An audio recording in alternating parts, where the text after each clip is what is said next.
എന്തല്ലേ വർഷങ്ങളൊക്കെ എത്ര പെട്ടെന്നാണ് കടന്നു പോകുന്നത്. അങ്ങനെ ഇതാ ഈ വർഷത്തെ ഓണവും ഇങ്ങെത്തിയിരിക്കുകയാണ്. ഓണം എന്ന് പറയുമ്പോൾ ആദ്യം എൻ്റെ മനസ്സിൽ അത്തപ്പൂക്കളവും പിന്നെന്താ ഏറ്റവും ഫേവറേറ്റ് സദ്യയുമാണ്. പായസങ്ങൾ പലതരം, എൻ്റെ പൊന്നോ ഓർക്കാൻ വയ്യ. നമ്മളെല്ലാ വർഷവും വീട്ടിൽ സദ്യ ഒരുക്കാറുണ്ട്. എങ്കിൽ തന്നെയും നമ്മൾ കാത്തിരിക്കുന്നത് അപ്പുറത്തെ വീട്ടിലമ്മ നമുക്ക് വേണ്ടി അടപ്പായസം കൊണ്ടുവരുന്നതാണ്. എന്ത് ടേസ്റ്റാണെന്നോ, വല്ലാത്തൊരു ടേസ്റ്റാണ് അതിന്. ഇത്തവണയും ഞാൻ അങ്ങനെ പ്രതീക്ഷിച്ചിരിക്കുകയാണ്. ഇതൊക്കെ ഇങ്ങനെ ആലോചിച്ചിരുന്നപ്പോഴാണ് എന്നാൽ പിന്നെ ഹെന്ന വെച്ച് ഓണത്തിന് സ്പെഷ്യലായിട്ട് എന്തെങ്കിലും ഒന്ന് ചെയ്താലോ എന്ന്. ഒരു ഡിസൈൻ വരയ്ക്കാം, എന്തിനോ അത്തപ്പൂക്കളം പോലെ തന്നെ ഇരിക്കട്ടെ എന്ന് കരുതി അങ്ങനെ തുടങ്ങിയതാണ് ദാ ഈ ഡിസൈൻ.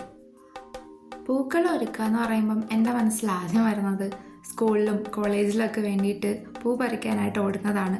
വീട്ടിൽ കുറച്ചുണ്ടാവും, എന്നാലും അത് പോരല്ലോ, പിന്നെയും നോക്കും. പുറത്തുനിന്ന് വാങ്ങിക്കാൻ പാടില്ല, നമ്മൾ തന്നെ കൊണ്ടുവന്ന് പറയുമ്പം പിന്നെ ഒരു പേടിയാണ്, എവിടെ നിന്നൊക്കെ പോയി കളക്ട് ചെയ്യാവോ.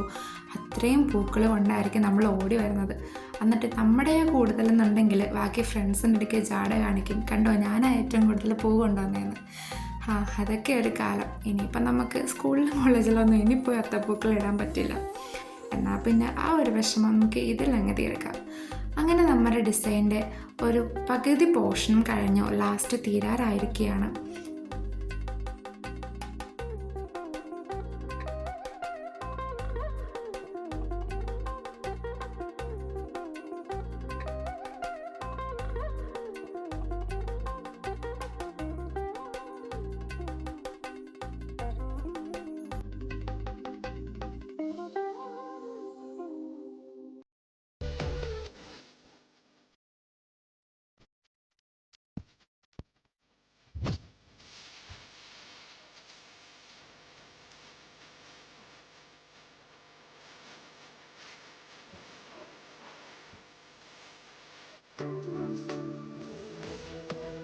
അങ്ങനെ ഇതാ നമ്മുടെ ഡിസൈൻ ഇവിടെ തീരാറായിരിക്കുകയാണ്.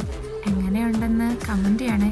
ഇഷ്ടപ്പെട്ട ലൈക്കും സബ്സ്ക്രൈബും കൂടെ ചെയ്യാം. നമ്മുടെ വീഡിയോ ഒരുപാട് പേര് കാണുന്നുണ്ട്, അവരൊക്കെ ഒന്ന് ലൈക്കും സബ്സ്ക്രൈബും കൂടെ ചെയ്യണം കേട്ടോ. നമ്മളെ ഒന്ന് സപ്പോർട്ട് ചെയ്യാം, അത്രയേ ഉള്ളൂ.